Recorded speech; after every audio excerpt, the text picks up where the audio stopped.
إن الحمد لله الأكرم الذي خلق الإنسان وكرم وعلمه من البيان ما لم يعلم فسبحان الذي لا يحصى امتنانه باللسان ولا بالقلم نشهد أن لا إله إلا الله وحده لا شريك له ونشهد أن سيدنا وحبيبنا ومولانا محمدا عبده ورسوله الذي أرسله بالحق بشيرا ونذيرا وداعيا إلى الله بإذنه وسراجا منيرا فقد قال الله تعالى في كلامه المجيد وفرقانه الحميد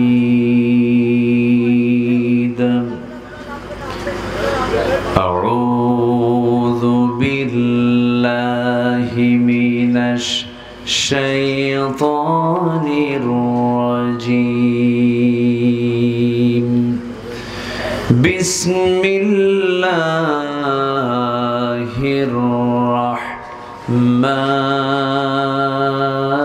الرحمن الرحيم سبح لله ما في السماوات وما في الأرض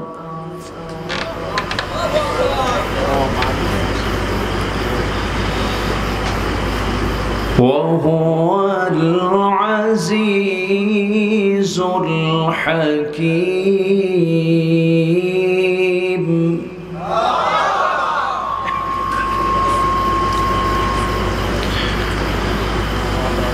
يا أيها الذين آمنوا لم تقولون ما لا تفعلون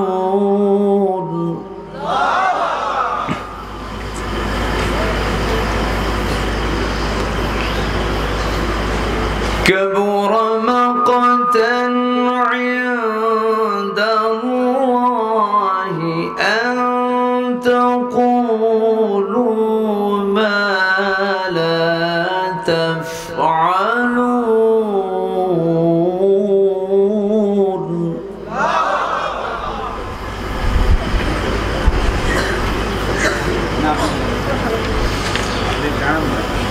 إن الله يحب الذين يقاتلون في سبيله صفا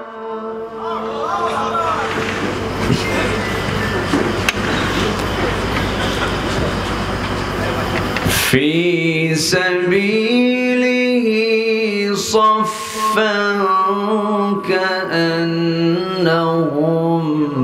بنيان مرصوص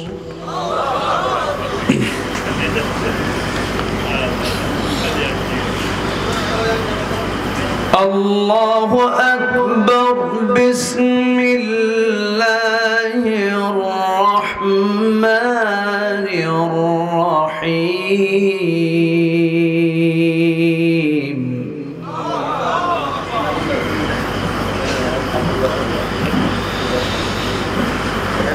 إن الله وملائكته يصلون على النبي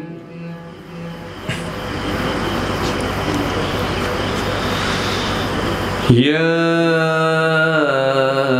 أيها الذين آمنوا صلوا عليه وسلموا تسليما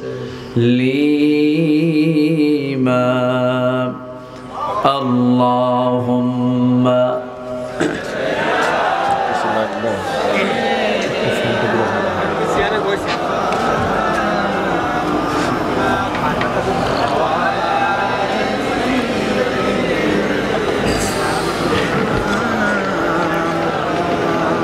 একটু মোহাম্মত দিয়ে নবীর প্রেমে মাতোয়ারা হয়ে আওয়াজ দিয়ে আকাশ বাতাস মুখরিত করে নবীর প্রেমে উজ্জীবিত হয়ে সবাই বলুন আল্লাহুম্মা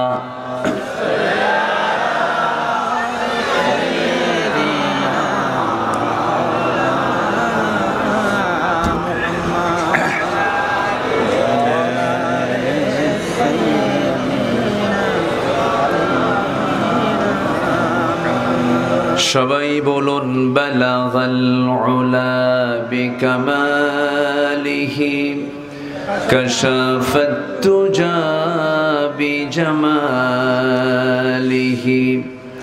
হাসনাত জামিউ খিসালিহি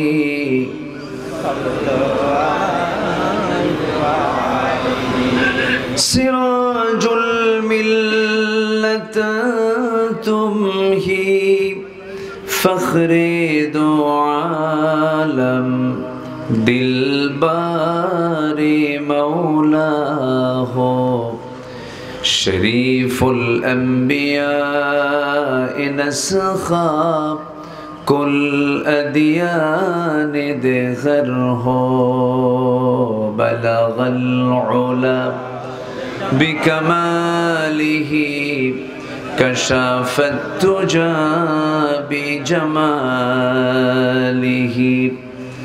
حسنت جميع خصاله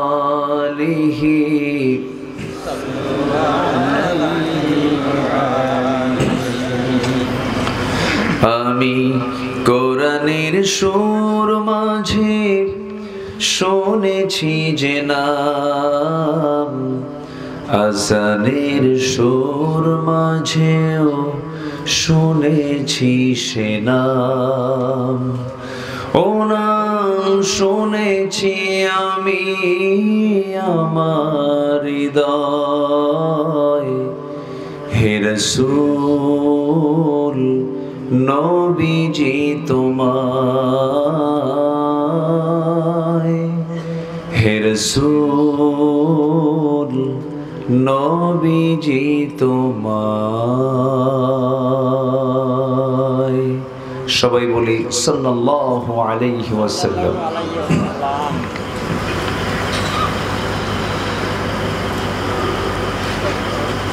দেশের দক্ষিণ পশ্চিমাঞ্চলের সীমান্তবর্তী জেলা সাতক্ষীরা জেলার হৃৎপিণ্ড সদর উপজেলার পৌর এরিয়ার সুলতানপুর মাছবাজারে অনুষ্ঠিত মৎস্য ব্যবসায়ী সমিতি কর্তৃক আয়োজিত 12তম তাফসীরুল কোরআন মাহফিল 2025 মহৎ আয়োজনের সম্মানিত সুযোগ্য সভাপতি, আজকের এই মহৎ আয়োজনের সম্মানিত সাহেব সদর জনাব আলহাজ আসম আব্দুর রব, সম্মানিত অতিথি মাননীয় চেয়ারম্যান মহোদয় জনাব আব্দুর রউফ,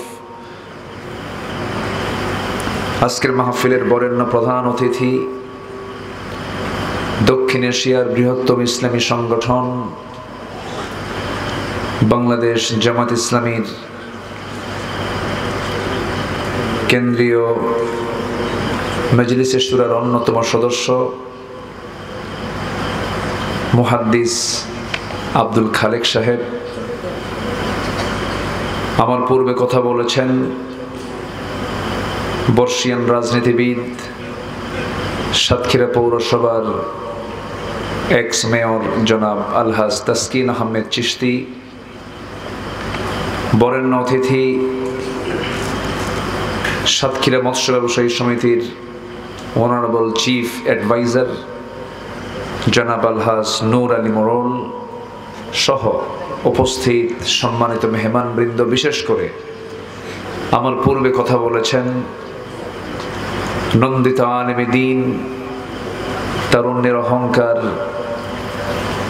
সাতক্ষীরার কৃতি সন্তান জনাব মাওলানা আশরাফুজ্জামান আল আজাদি সহ আজকের মাহফিলের মেহমানবৃন্দ, সামনে উপস্থিত দূরে কাছের বিভিন্ন স্থান থেকে ছুটে আসা কালেমার ঝান্ডাবাহী, তাওহীদের পতাকাবাহী, দ্বীন ইসলামের নরশারদুল বীর মুজাহিদ, প্রাণ প্রিয় সম্মানিত দ্বীনি ভাইরা, আড়ালে বসে আছেন শ্রদ্ধেয়া সম্মানিতা মা বোনেরা। আলোচনার সূচনায় আনুষ্ঠানিকতার মধ্য দিয়ে আমার পক্ষ থেকে আবারও দিল খোলা সালাম, আসসালামু আলাইকুম ওয়া রাহমাতুল্লাহি ওয়া বারাকাতুহু। সবাই কেমন আছেন?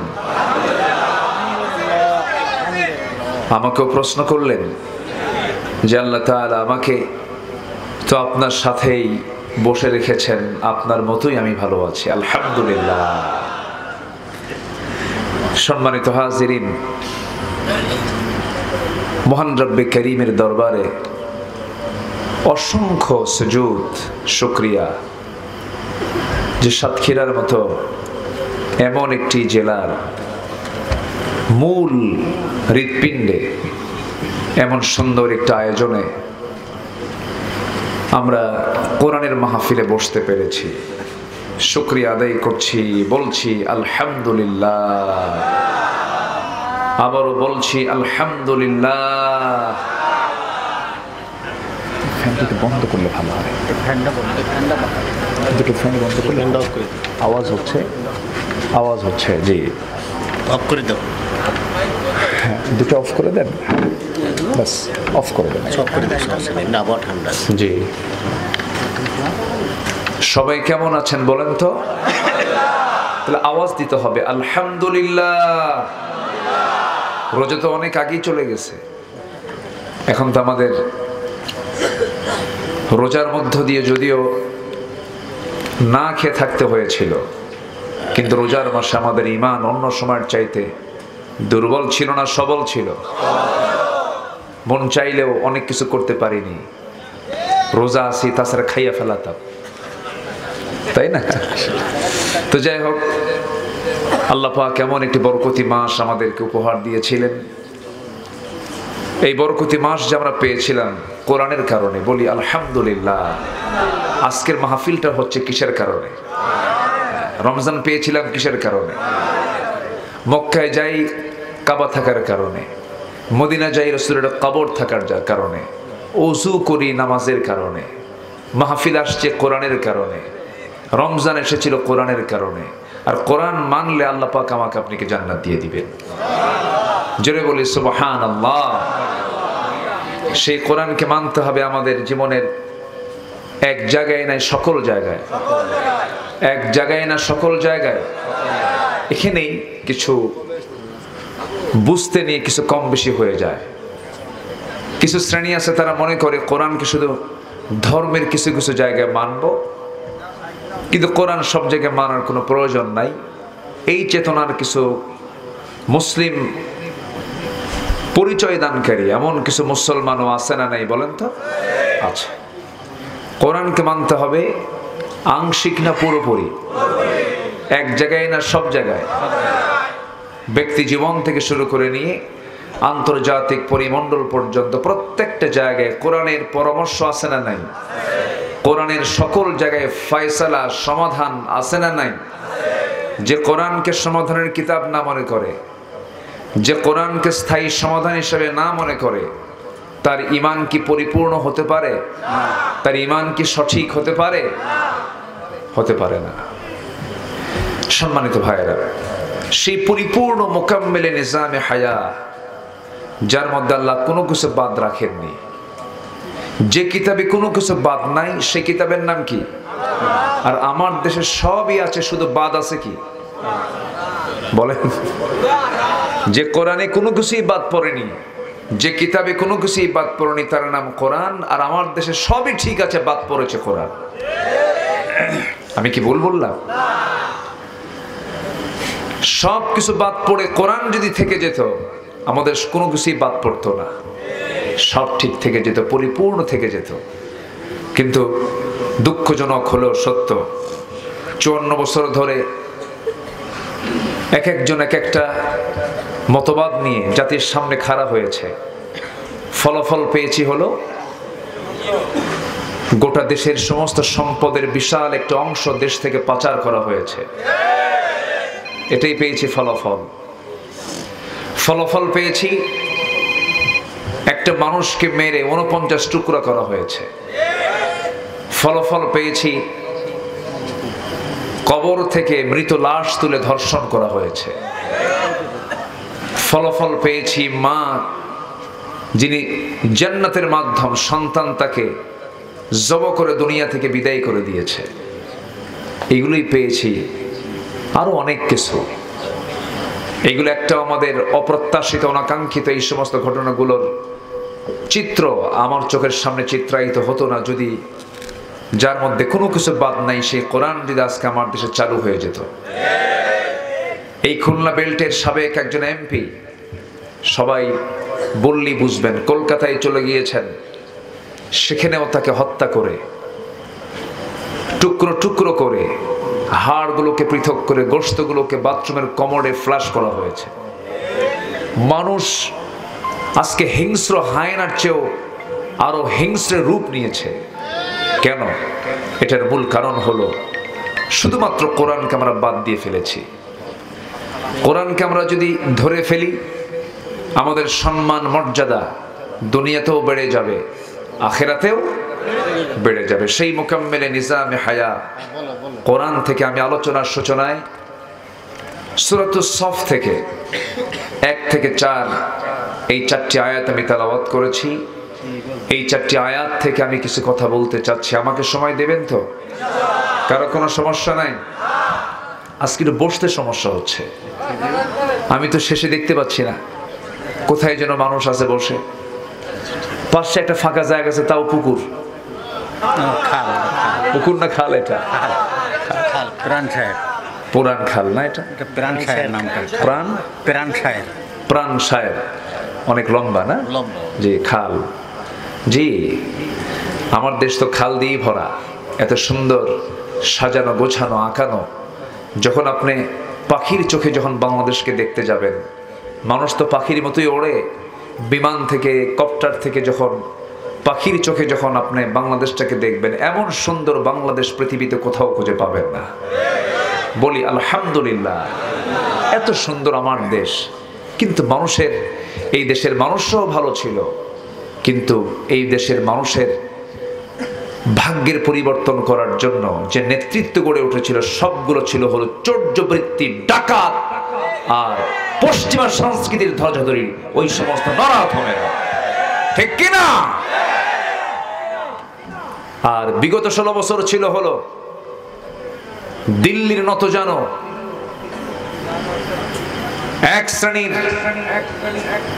আমি বলবো দেশ বিরোধী, দিন বিরোধী একটা বিশাল চক্র, যারা দেশকে অন্যের হাতে তুলে দিতে চেয়েছিল। আমরা সুন্দর একটি পরিবেশ ফিরে পেয়েছি, বলি আলহামদুলিল্লাহ। জোরে বলি আলহামদুলিল্লাহ। এই দেশ কি পরাধীন না স্বাধীন? স্বাধীন চেতা হয়ে যে নেতা কথা বলবে সেই হবে আমার লিডার। ঠিক কিনা বলেন? আমরা স্বাধীন, আমরা কারো অধীনে থাকতে চাই না, আমরা কারো কাছে মাথা নত করতে চাই না। আমরা মাথা নত করবো কার কাছে? আসতে বলবেন না, কার কাছে? আল্লাহর কাছে। আমাদের আল্লাহ আছেন, আমাদের কোনো টেনশন নাই। আমাদের কোরআন আছে, আমাদের কোনো টেনশন নাই। আমাদের নেতা আছে মুহাম্মদ সাল্লাল্লাহু, আমাদের কোনো ক্রাইসিস নাই, আমাদের কোনো সংকট নাই, কিন্তু সংকট সৃষ্টি করেছে কতিপয় কিছু নেতৃবৃন্দ। আমরা সব নেতার পথ ছাড়বো, এক নেতার পথ ধরবো, মুহাম্মদ সাল্লাল্লাহু। সকল তন্ত্র মন্ত্র ছাড়বো, একমাত্র ধরবো আমরা কিসের পথ? বলেন কিসের পথ? বলেন আল কোরআনের পথ, এই পথই আসল পথ।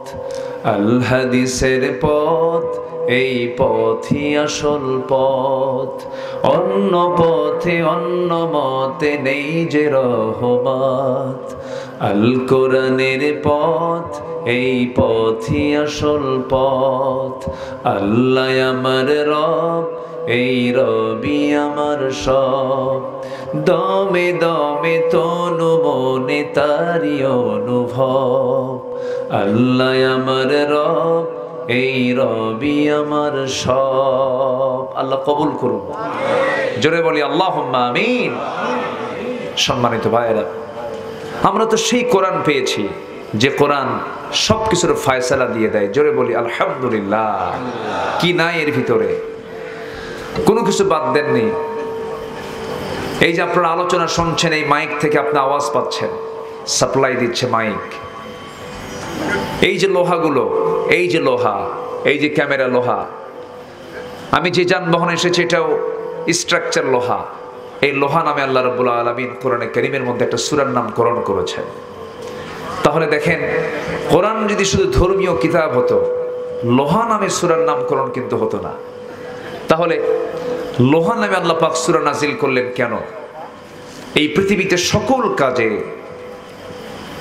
যে জিনিসটার খুব প্রয়োজন, যে জিনিসটা খুবই কাজে লাগে, তার নাম হলো লোহা। লোহা ছাড়া সেলাইও হয় না। আপনি কাপড় সেলাই করবেন, কি লাগে? বলেন কি লাগে? লোহা লাগে, সুই লাগে। ধান কাটবেন, কি লাগে? কাঁচি লাগে। কাঁচি কি দিয়ে বানায়? লোহা দিয়ে বানায়। বিমানে চড়বেন, লোহার প্রয়োজন আছে। এই যে মিসাইল গুলো মারতেছে, বম্বিং গুলো করছে, এর মধ্যেও কি আছে? লোহা আছে। আল্লাহ রাব্বুল আলামিন বলেন, ওয়া আনজালনাল হাদিদ ফীহি বা'সুন শাদীদুন ওয়া মানাফিউ লিন-নাস। আমি আল্লাহ রাব্বুল আলামিন লোহাকে নাজিল করেছি। লোহা কি করেছেন? তিনি নাজিল করেছেন। একটু মনোযোগ দিয়ে শুনবেন কথাগুলো। লোহা তিনি নাজিল করেছেন। আরো যে খনিজ পদার্থগুলো আছে, যেরকম কয়লা, আমার দেশের দিনাজপুরের কয়লা নিচ থেকে ওঠে, গ্যাস নিচ থেকে ওঠে, কিন্তু আল্লাহ রাব্বুল আলামিন এই লোহাটা নিচের কোথাও তিনি রাখেন নাই। লোহাটা আসমান থেকে নাজিল হয়েছে। এই আয়াত নিয়ে গবেষণা শুরু হলো, কেমন করে আকাশ থেকে নাজিল হলো। লোহাটা উৎপাদন করতে গেলে পৃথিবীর কোনো জায়গায় কেউ লোহা বানাতে পারবে না। লোহা বানাতে যে তাপমাত্রার প্রয়োজন হয়, সেই তাপমাত্রা পৃথিবীর কোথাও আপনি পাবেন না। আমরা এখন যেখানে বসে আছি, এখানকার তাপমাত্রা কত এখন বলেন? কত এখন? মোবাইলে তো পাওয়া যায় এখন 30-32 হবে। 30 থেকে 32-এর ভিতরে এই তাপমাত্রা আমরা সাতক্ষীরা সুলতানপুর মৎস্য বাজারে বসে এই তাপমাত্রা ফিল করছি। দিনের বেলা হয়তো একটু বাড়ে, যশোর সাতক্ষীরা একটু গরমের পরিমাণ কম না বেশি? বেশি। বড় জোরে 40-50 ডিগ্রি পর্যন্ত হয়ে গেল। 55, 56, 57 ডিগ্রি পর্যন্ত আমার দেশের যখন হাজিরা হজ করতে যান, সেখানে এই গরমটা পান। এটাই পৃথিবীর টেম্পারেচার। কিন্তু লোহা প্রস্তুত করতে নিয়ে, লোহা বানাতে নিয়ে যে পরিমাণ তাপমাত্রার প্রয়োজন, বিজ্ঞান বলতেছে সেই প্রয়োজনের তার তাপমাত্রার পরিমাণ হতেছে 5 বিলিয়ন ডিগ্রি সেলসিয়াস। কত? 5 বিলিয়ন ডিগ্রি সেলসিয়াস তাপমাত্রা। বলেন, আমি কিন্তু মিলিয়ন বলি নাই, 5 বিলিয়ন। আছে পৃথিবীর কোথাও তাপমাত্রা আছে? সূর্যের আভ্যন্তরীণ তাপমাত্রা হলো 15 মিলিয়ন ডিগ্রি সেলসিয়াস। অর্থাৎ সূর্যের দেশেও, সূর্যের কাছে নিয়েও লোহা উৎপাদন হবে না। সেই তাপমাত্রা সূর্যেরও নাই। তাহলে এই লোহাটা আসলো কোন জায়গা থেকে? বিজ্ঞান গবেষণা করে বলতেছে যে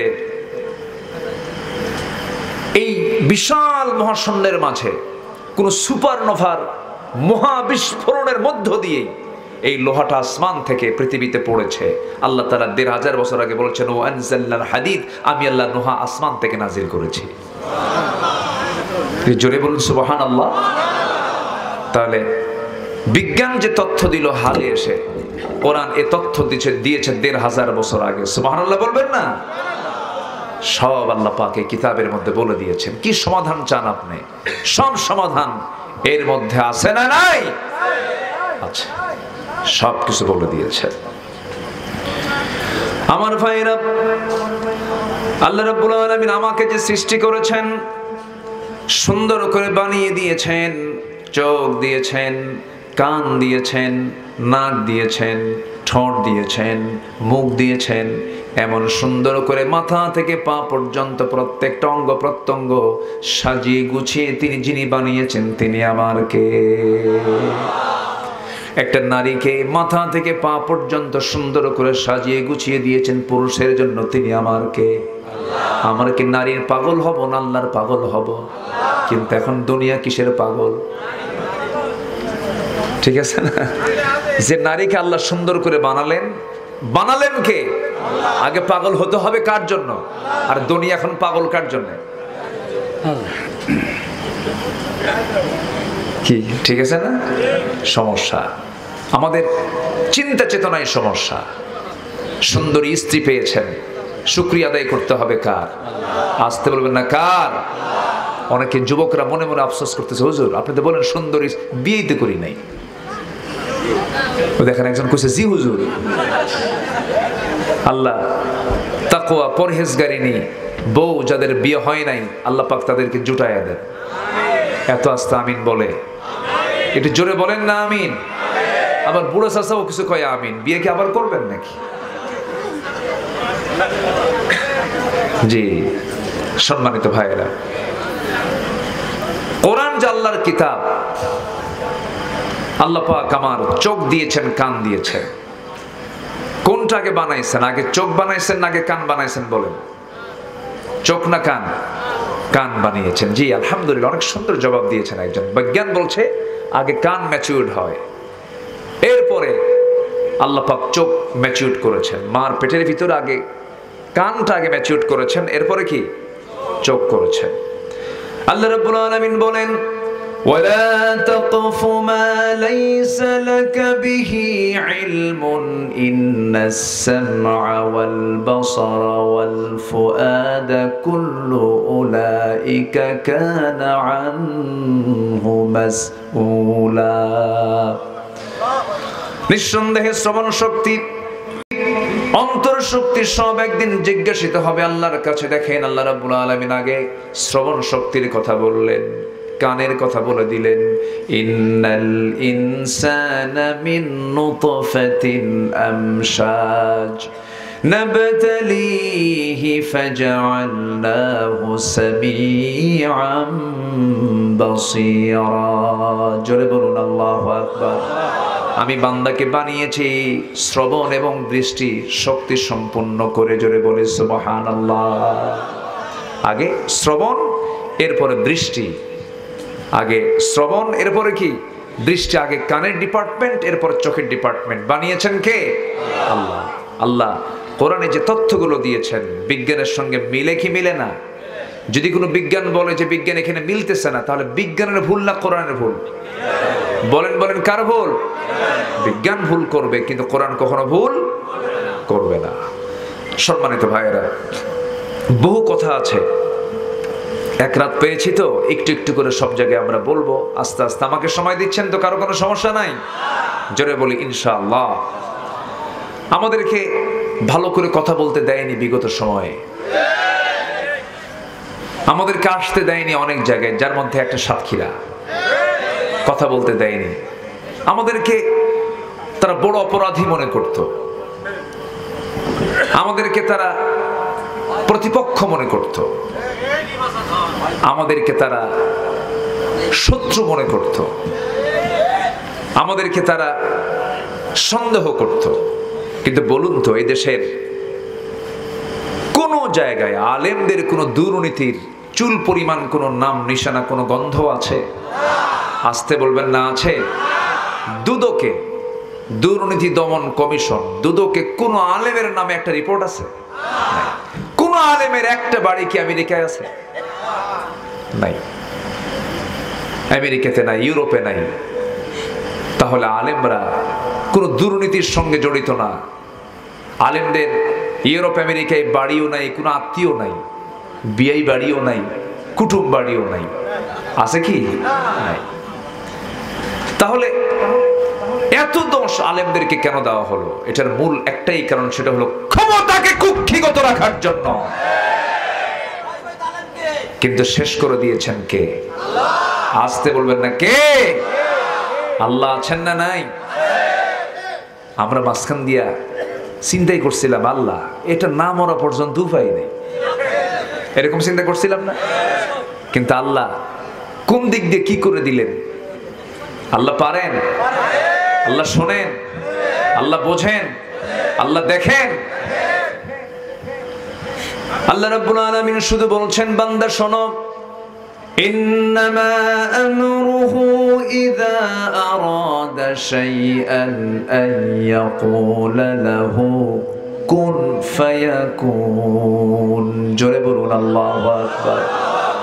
আমি আল্লাহ যখন কোনো কাজের সিদ্ধান্ত নেই, আমি আল্লাহ কোনো কাজের জন্য যখন পরিকল্পনা নিয়ে নেই, তোমাদের বানাতে কত সময় লেগে যায়, তোমাদের সেই বাস্তবায়ন করতে বহু সময় লেগে যায়, কিন্তু আমি আল্লাহ, আমি শুধু বলি কোন, সঙ্গে সঙ্গে মাইক্রো সেকেন্ডের আগে তা বাস্তবায়ন হয়ে যায়। কি প্রাউড, কি অহংকার! আমার সন্তানরা বলল মেধার যাচাই হোক, কোটা বাতিল করা হোক। জবাবে প্রাইম মিনিস্টার বললেন, রাজাকারদের নাতিপুতিরা চাকরি খাবে, চাকরি করবে। কত বড় অহংকারের কথা! অহংকারকে চূর্ণ করেছেন তিনি আমার কে? যে রাজাকার শব্দ ছিল ব্র্যান্ড শব্দ, সে রাজাকার শব্দকে আল্লাহ পাক ব্র্যান্ড বানায় দিয়েছে। সম্মানিত ভাইয়েরা, সম্মানিত বন্ধুগণ, এখন আমাদের কাজ বেড়ে গেছে। সেই কাজটা হলো, আমরা কিচ্ছু দেখতে চাই না আগামীর দেশ, আমরা দেখতে চাই কোরআনের দেশ। আমরা এত কিছু বুঝি না, আমরা এত তন্ত্রমন্ত্র, এত জটিলতায় যাব না। আমরা, আমাদের কথা একটাই, আকাশ যার, জমিন যার, আইন চলতে হবে তার। এই মতের সঙ্গে কি সবাই একমত? সবাই কি রাজি আছেন? রাজি আছেন কারা কারা? হাত উঁচু করে দেখান মুসলমান।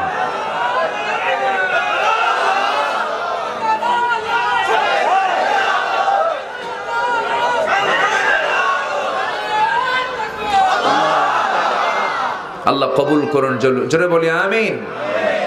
সম্মানিত ভাইয়েরা, সূর্য কি আমার কোনো ক্ষতি করে? চাঁদ কি আমার কোনো ক্ষতি করে?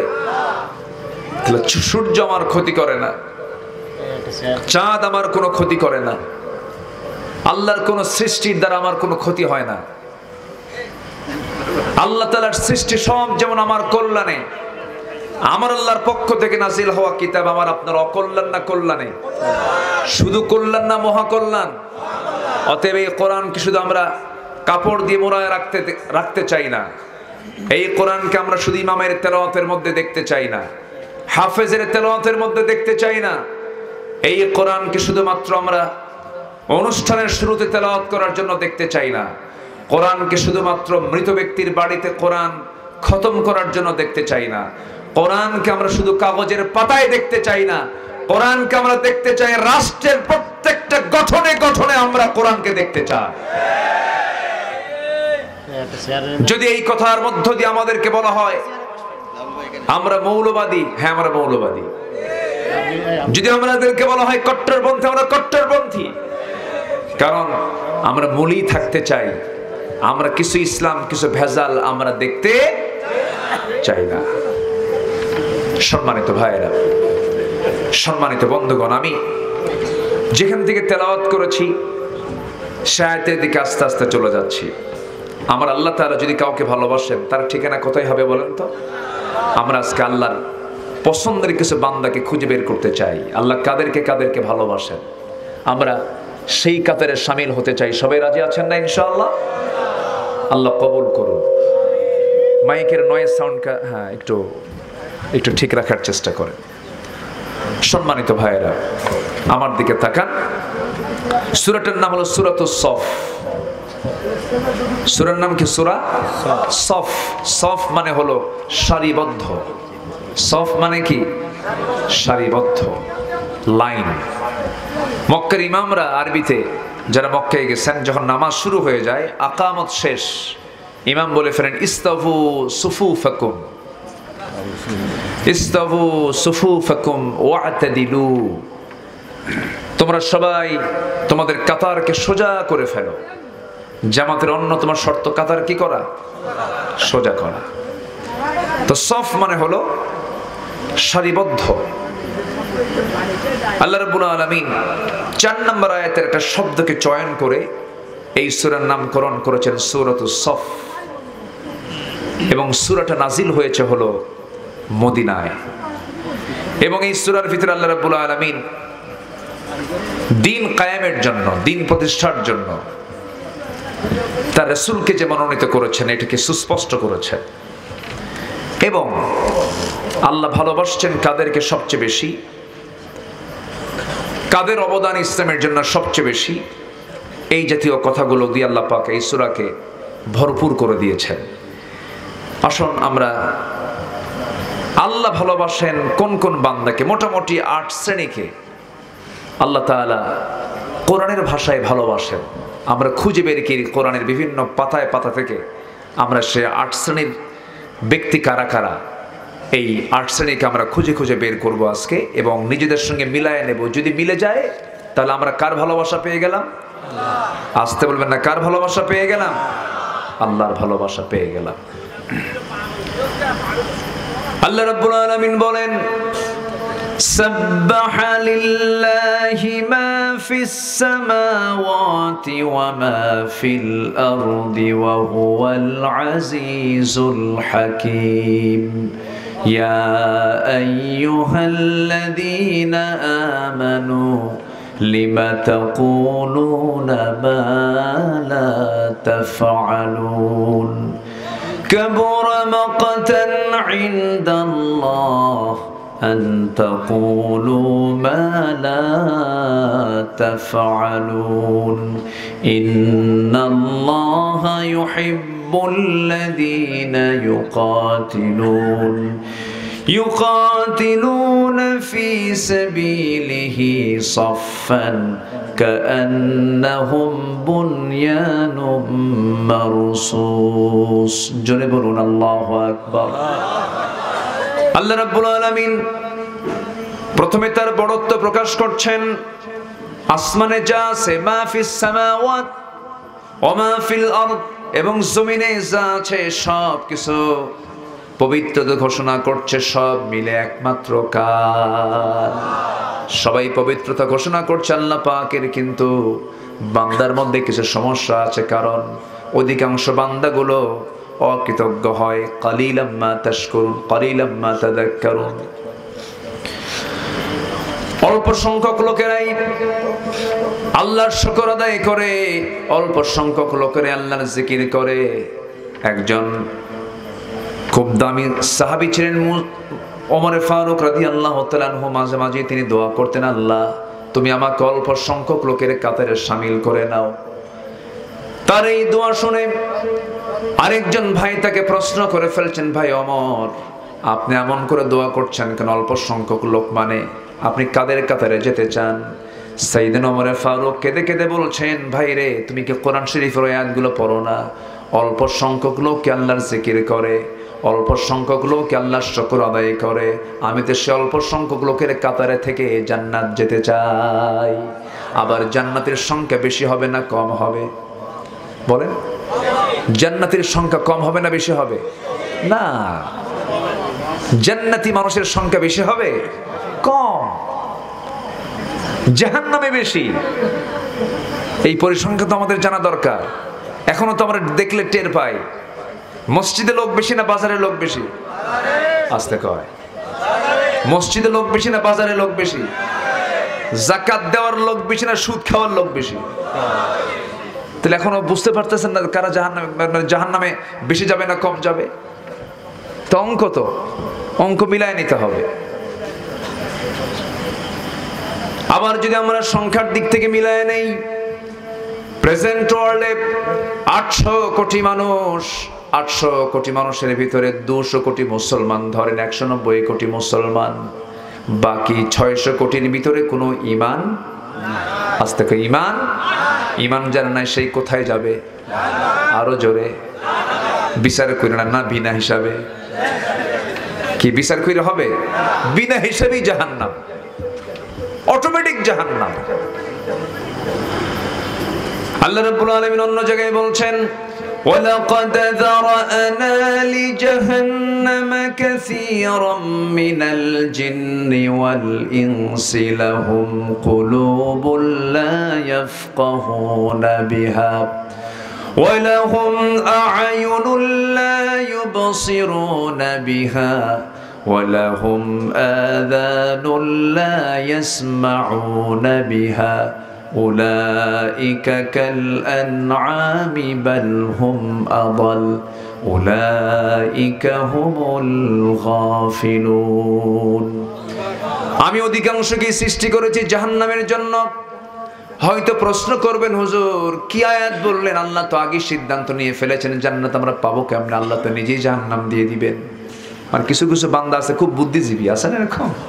আল্লাহর উপরে আবার বুদ্ধি খাটায়, আল্লাহর উল্টা দোষ দিয়ে দেয়, আমি কেন ভালো হই না, আল্লাহ কি বোঝে না? এরকম বলার লোক আছে না নাই? আচ্ছা, আল্লাহ জানেন কেন? আল্লাহ তো সামিউন বাসীর, আল্লাহ তো তিনি শোনেন, দেখেন, জানেন, খবর জানবেন, তার কাছে কোনো ভবিষ্যৎ নাই, তিনি জানেন কি হবে, রেজাল্ট তার কাছে স্পষ্ট।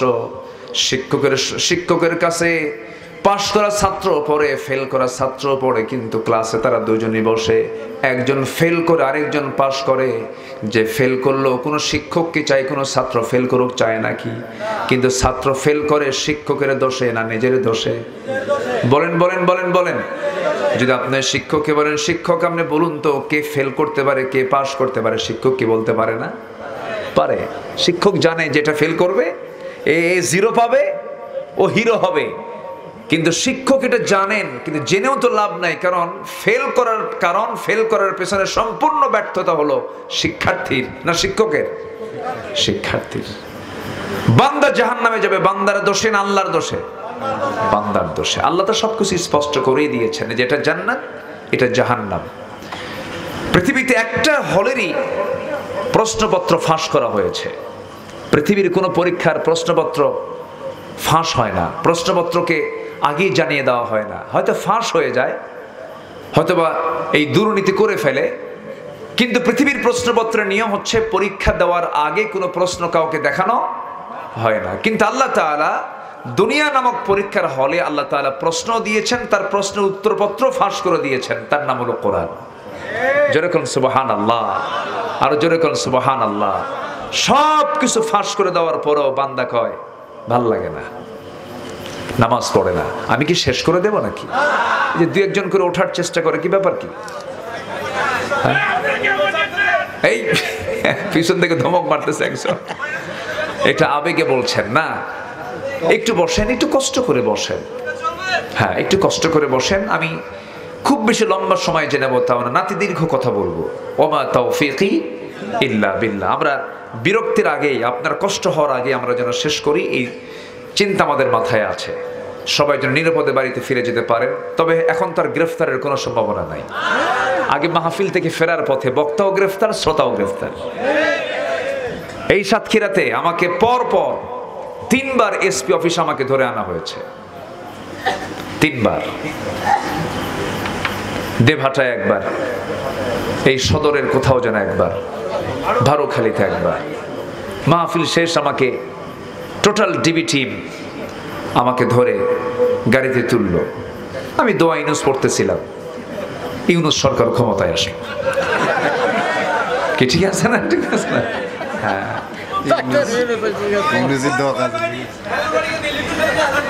সম্মানিত ভাইয়েরা, আল্লাহ যে এই লোকটাকে বুড়ো বয়সে কেমনে সেট করে দিল। আল্লাহ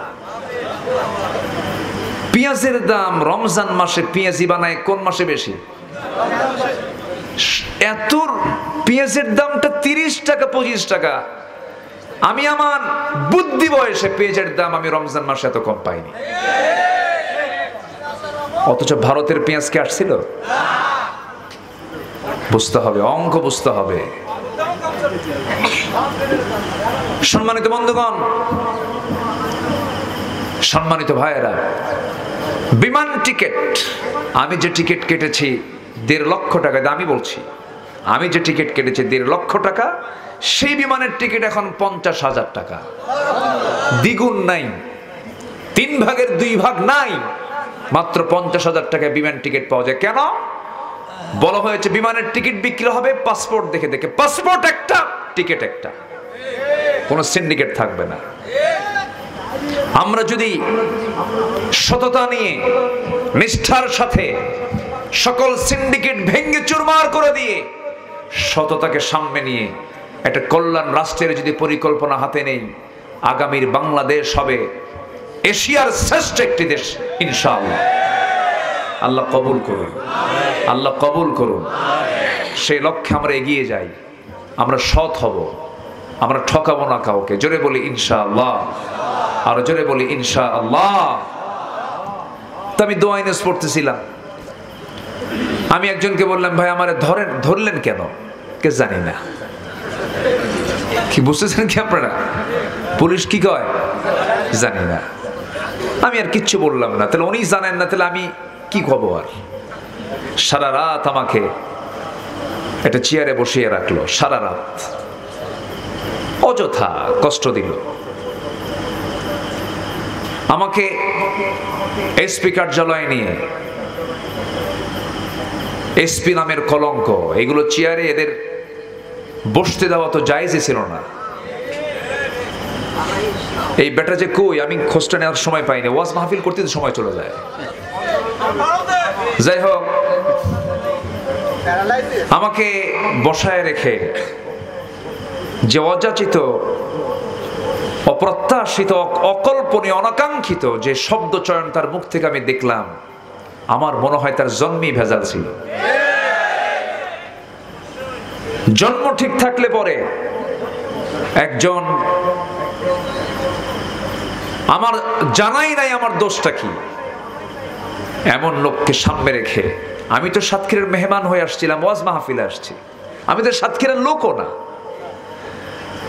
যে অশ্রাব্য ভাষায় অশোভন আচরণ করা হয়েছে, আমার মনে হচ্ছিল যে রক্তের মধ্যে আবু জেহেলের রক্ত প্রবাহমান ছিল। 64 এসপির ভিতরে ম্যাক্সিমাম এসপি গুলো ছিল হলো অন্য ধর্মের, অথচ সংখ্যাগরিষ্ঠ আমার দেশে কি কারা? জোরে বলেন। মাদ্রাসা বোর্ডের প্রধান দায়িত্বেও একজন হিন্দুকে বসানো হয়েছিল। আল্লাহি, এখানে হিন্দু ভাই থাকতে পারেন, আমি হিন্দুদেরকে লক্ষ্য করে কটাক্ষ করছি না। আমার দেশের হিন্দু ভাইরা, আমার দেশে মার কোলে শিশু যেমন নিরাপদে থাকে, আমার দেশের হিন্দু ভাইরা তেমন নিরাপদে থাকে। কোন চেয়ারম্যানের কাছে কেউ মুসলমান বিচার চাইতে গেলে হিন্দুর ব্যাপারে চেয়ারম্যান চেষ্টা করেন কেমন করে হিন্দুর পক্ষে রায়টা নেওয়া যায়। আমার দেশ 1000 বছরের সম্প্রীতির দেশ। হিন্দু মুসলিম আমরা একসঙ্গে চলাফেরা করি, একসঙ্গে ব্যবসা করি, হিন্দুর দোকান থেকে আমরা জিনিস কিনি, কেনা বেচা করি, লেনদেন করি। আমাদের কোনো হিংসা নাই, আমাদের কোনো অহংকার নাই, আমাদের কোনো প্রকার হিন্দু ভাইদের প্রতি আমাদের কোনো কৃপণতা নাই। কিন্তু পার্শ্ববর্তী দেশের খুবই কৃপণতা। আসতে কোন কেন? আসতে কোন কেন? আমার দেশের কোনো মন্দির আমরা হাত দেই না, আর আমার আল্লাহর ঘর বাবরি মসজিদকে ভেঙ্গে চুরমার করে দেওয়া হয়েছে। অতএব তারা আমাদের মুরব্বী হতে পারে না, তাদের কাছ থেকে আমাদের শেখার কিছু নাই। 14,500 বার যে দেশে সাম্প্রদায়িক দাঙ্গা হতে পারে, ওয়াকফ স্টেট একটি বৈধ প্রক্রিয়া। মন্দিরের নামে ওয়াকফ করা, গির্জার নামে ওয়াকফ করা, মসজিদ মাদ্রাসার নামে ওয়াকফ করে দেওয়া, যে ওয়াকফ সম্পত্তি মুসলমানদের ওয়াকফ সম্পত্তিকে বাজেয়াপ্ত করে ওই সম্পদগুলোকে কুক্ষিগত করার অপচেষ্টা করছে পার্শ্ববর্তী দেশের সরকারেরা। সম্মানিত ভাইয়েরা, তাদের কাছ থেকে আমাদের শেখার কিছুই নেই, বরঞ্চ মুসলমান থেকে শিক্ষা নেবে গোটা দুনিয়ার সকল সভ্যতা। ঠিক কিনা বলেন? আমরা হব শ্রেষ্ঠ জাতি, শ্রেষ্ঠ চরিত্র আমরা অর্জন করব। জোরে বলি ইনশাআল্লাহ। নামাজ পড়বো কয় ওয়াক্ত? কয় ওয়াক্ত নামাজ পড়বো বলেন? 5 ওয়াক্ত নামাজ পড়বো। নামাজ বাদ যাবে কারো? আল্লাহ কবুল করুন। জোরে বলি আমিন। সম্মানিত ভাইয়েরা, সম্মানিত বন্ধুগণ, আকাশে যা আছে, জমিনে যা আছে, সব পবিত্রতা ঘোষণা করছে কার? আল্লাহ পাকের। আকাশের পাখি ওড়ে, দুটো পাখা ডানা মেলে আকাশে উঠতেই থাকে, আল্লাহর জিকির তার মুখ থেকে বন্ধ হয় না।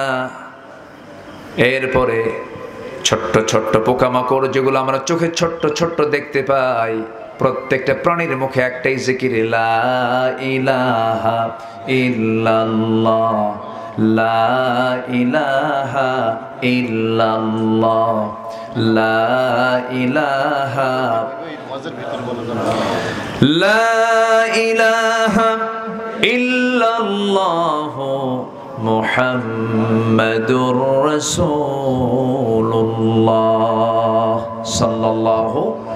সাল্লাল্লাহু আলাইহি ওয়াসাল্লাম। সকল প্রাণী আল্লাহর হুকুম মেনে চলে। খুলনা অঞ্চলে আসলে পরে একটা বনের কথা মনে হয়ে যায়। সেই বনটার নাম কি অসুন্দর না সুন্দর? কি বন বলেন? সুন্দরবন। সুন্দরবনে আল্লাহ রাব্বুল আলামিন একটা ফার্মাসিউটিক্যাল একটা ফ্যাক্টরি বানিয়ে দিয়েছেন, মেডিসিন একটা ফ্যাক্টরি বানিয়েছেন। সেই ফ্যাক্টরির নাম কি বলেন? মৌচাক। বলেন কি?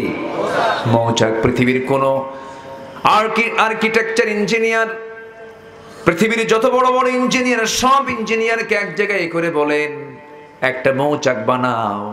মানুষ শত শততলা বিল্ডিং বানাতে পারছে, কিন্তু ছোট্ট একটা মৌচাক পৃথিবীর কোনো মানুষের পক্ষে বানানো সম্ভব নয়।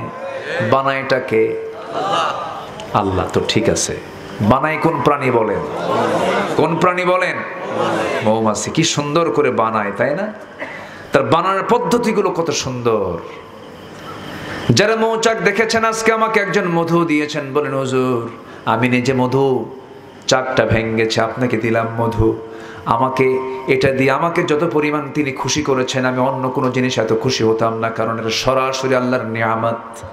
বলেন আলহামদুলিল্লাহ। কিন্তু মধুতে মনে হয় ভেজাল নাই। আস্তে কয়, মধুতে ভেজাল আছে? চিনি চিনি একজনকে চিনি দেয় না, মানে মধু একটু মিষ্টি কম হয়, ওটা একটু বাড়ায় দেয়, বাড়ায় দেয়।